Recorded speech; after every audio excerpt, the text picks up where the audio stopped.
وَأَلْقَى فِي الْأَرْضِ رَوَاسِيَ أَن تَمِيدَ بِكُمْ وَأَنْهَارًا وَسُبُلًا لَعَلَّكُمْ تَهْتَدُونَ، اس نے زمین میں پہاڑوں کی میخیں گاڑ دی تاکہ زمین تم کو لے کر ڈھلک نہ جائے، اس نے دریا جاری کیے اور قدرتی راستے بنائے، یعنی پہاڑوں کے بیچ بیچ میں سے انسانوں کے نکلنے کے راستے تاکہ تم راہ پاؤ، اس نے زمین میں راستہ بتانے والی علامتیں رکھ دی، یعنی ساری زمین بالکل ایک جیسی فلیٹ نہیں ہے بلکہ ہر خطے کے کچھ لینڈ مارکس ہیں، کچھ ایسے سائنز ہیں کہ جس سے انسان پہچان جاتا ہے کہ میں کون سے علاقے میں ہوں. وعلامات، اور علامات، وبالنجم هم يهتدون، اور تاروں سے بھی لوگ ہدایت پاتے ہیں، یعنی دن کے وقت اور نشانیاں نظر آتی ہیں اور رات کے وقت گھپ اندھیرے میں ستاروں سے انسان اپنی ڈائریکشنز معلوم کرتا ہے، خصوصاً سمندر میں جب ہو. افمن یخلق کمن لا یخلق افلا تذکرون، پھر کیا وہ جو پیدا کرتا ہے اور جو کچھ بھی پیدا نہیں کرتے، یعنی ان کے جو معبود سو کالڈ، کیا دونوں برابر ہو سکتے ہیں؟ کبھی بھی نہیں. افلا تذکرون، کیا تم ہوش میں نہیں آتے، تم سمجھتے نہیں ہو؟ وَإِن تَعُدُّوا نِعْمَةَ اللَّهِ لَا تُحْصُوهَا، اور اگر تم اللہ کی نعمتوں کو گننا چاہو تو گن نہیں سکتے.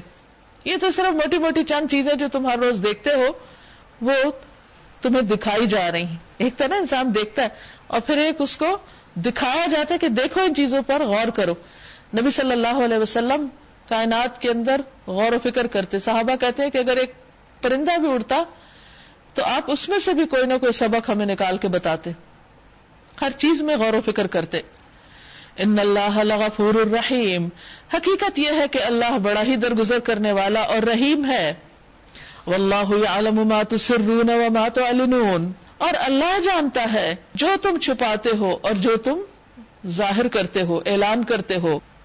اور وہ دوسری ہستیاں جنہیں اللہ کو چھوڑ کر لوگ پکارتے ہیں وہ کسی بھی چیز کی خالق نہیں، انہوں نے کچھ بھی نہیں بنایا بلکہ خود مخلوق ہیں، مردہ ہیں نہ کہ زندہ، اور ان کو کچھ معلوم نہیں کہ انہیں کب اٹھایا جائے گا.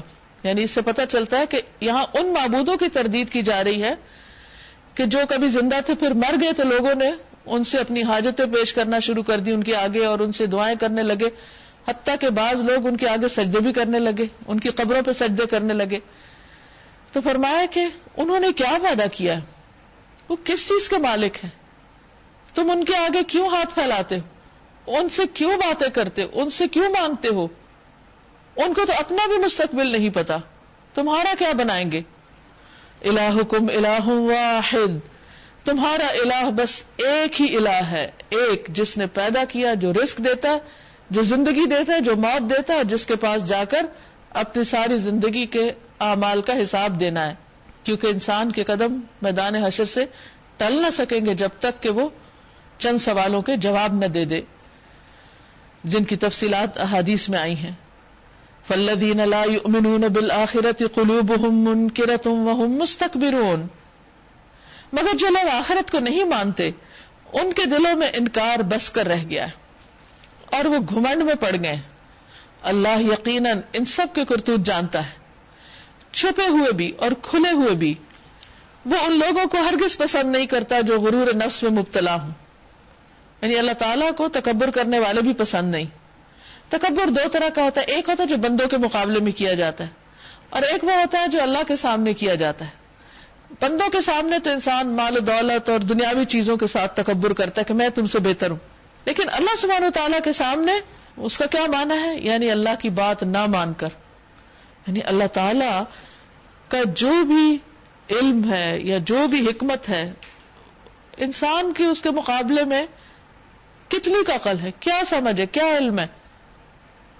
اب اگر کوئی شخص اللہ کے حکم کو ایک طرف چھوڑ کے اپنی عقل کی باتیں شروع کر دے یا انسانوں کی باتیں کوٹ کرے تو اس کی کیا حقیقت ہے؟ کچھ بھی نہیں، کوئی کمپیرزن ہی نہیں. اب ایک طرف اگر کسی کو قرآن کی آیت بتائی جا رہی ہے، دوسری طرف وہ کہے نہیں میرے خیال میں تو یوں ہونا چاہیے. ابھی آپ کا خیال کیا حقیقت رکھتا ہے؟ اللہ سبحانہ وتعالیٰ نے یہ قرآن اپنے علم کے ساتھ اتارا ہے اور ہمارا علم کیا ہے؟ ہم تو اپنے ماضی کو بھی بھول چکے ہیں اور ہمیں نہیں پتا کل ہمارے ساتھ کیا ہونا ہے، ہمارا مستقبل کیا ہے. اپنا نہیں پتا تو ساری دنیا کے احوال کا کہاں پتا. تو جس کا علم ہی محدود ہے اس کی بات کیا معنی رکھتی؟ تو جب انسان اللہ کے حکم کا انکار کرتا ہے، بطر الحق کرتا ہے، تو یہ چیز اس کے لیے نقصان کا باعث ہے. تو اللہ تعالیٰ کو ایسے لوگ پسند ہی نہیں جو اس کے مقابلے میں اکڑے یا اپنی باتیں کریں یا اپنی روش پر جمے رہیں.